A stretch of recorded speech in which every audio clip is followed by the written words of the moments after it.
Yung binasa nila din kanina. Sa Pilipinas, mayroon itong hindi pa matagal na masaksihan natin na mayroon siyang mga ginagalaw o kilos na akma o nakatugma sa banal na kasulatan. April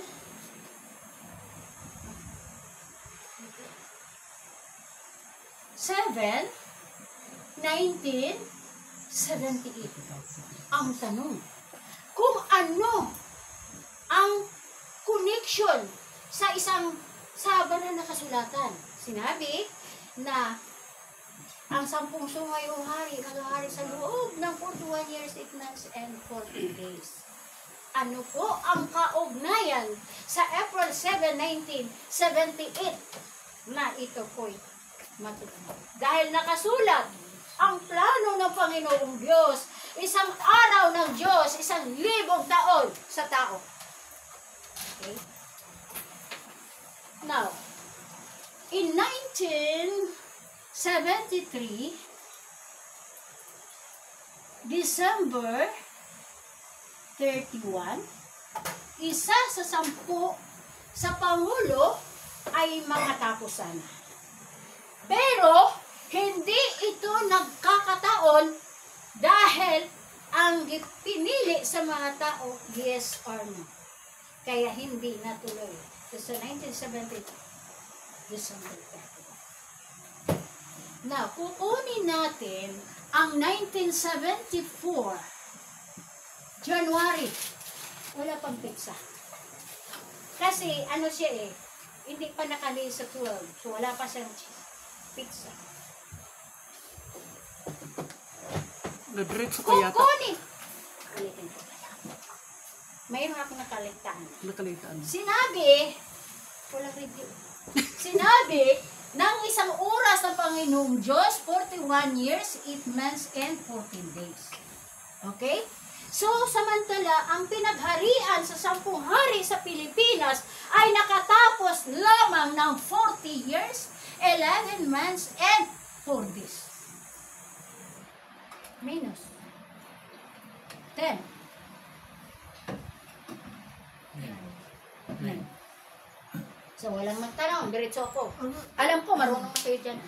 So, mayroon kayong kulang 9 months and 10 days mainsakto ang 1 oras na 41 years, 8 months, and 14 days. So, idagdag natin yung kulang.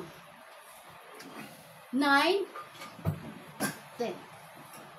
So, merong sagot 10, 1974, October 10. Dito sa 1974, October 10, natugma o nagtugma ang nakasulat sa banal na kasulatan. Natapos ang 1 oras na 41 years, 8 months, and 14 days. Nang idagdag. 1974, October 10. Now, mayroon ibinigay ng Panginoong Diyos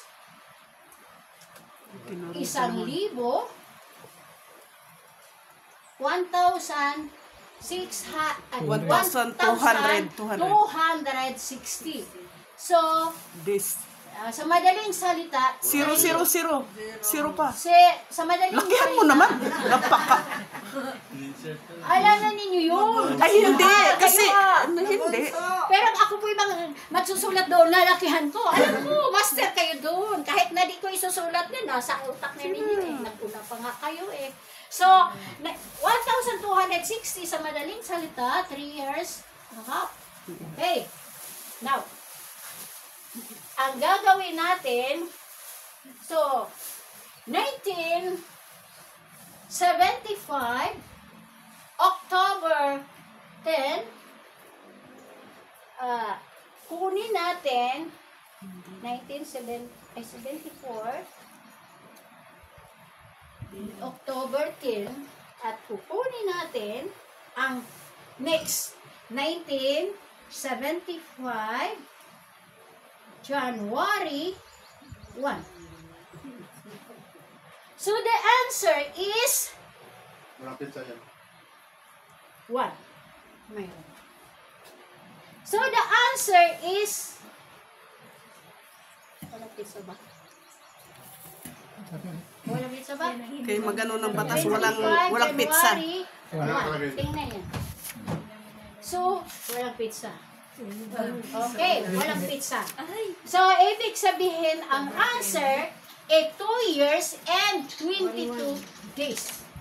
Okay?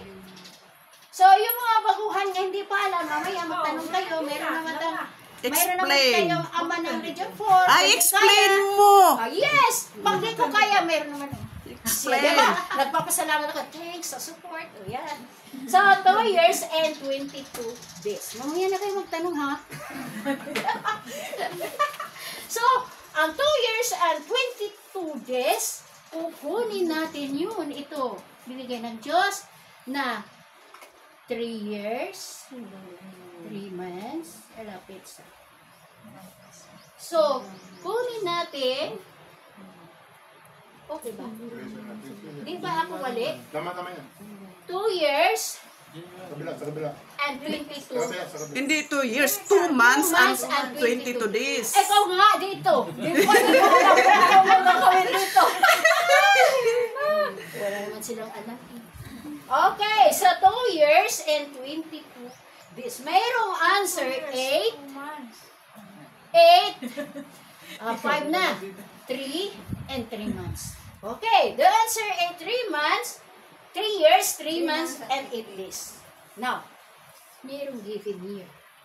1975, January. Walang pizza. Wala pang pizza. Walang pizza. Walang pizza ba? Kasi given year yan. Walang pizza. Kayo ang nagsabi ha, sumunod lang ako sa inyo. So kukunin natin ang 3 years, 3 months, and 8 days. So, i-add natin, meron itong, ito po, i-subtract natin. So, hiram tayo dito. Hindi yan subtract, add yan. I-add natin. So, meron siyang 8, 4, 1970. Nag-eleksyon ng April 7, 1978. Kinabukasan, April 8, 1978. May pagbabago ang batas sa Pilipinas. Dahil, sige. May mali ito sa 1975. Bakit? Mamaya na! Tapusin ko na. May pagbabago ang Pilipinas. Sa 1978, April 8, ang presidente natin, hindi na siya tatawagin na presidente, kundi Prime Minister at or complete Prime Minister. Dito. Anong na, mali ko bro? Ay, To 1975, January 1, dapat magbaro kang 1 month, maging 32 to siya. kayo ang nagturo sumunod lang ako.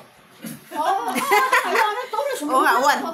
Diyan, ano Ay yan, nga, one nga sana ang 1975, ginawa one. ko. Sabi niyo, 0. Sumunod. Okay, so, sino magtanong? Diyan, ano mo, explain mo kung paano Si Bibi ang magtanong kasi hindi alam. Alam ko na matalino kayo. Bakit ganun ang sistema? Bakit yun ang answer? Bakit yung tanong? Bakit 22?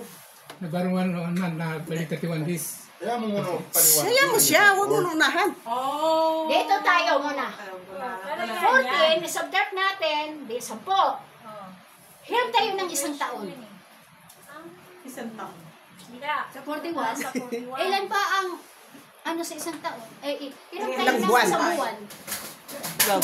Ay, isang taon. Sa isang taon, ilang buwan? 12. O di 12 plus 8 plus 8. Ano, ilan? 20. 20. 20 minus 11 equals 9. Ayan. Papaliwanag mo na. 9. Continuation na kasi yan eh. Yan yung pinakalasa. Diba? Sige. O doon sa 75. Ito.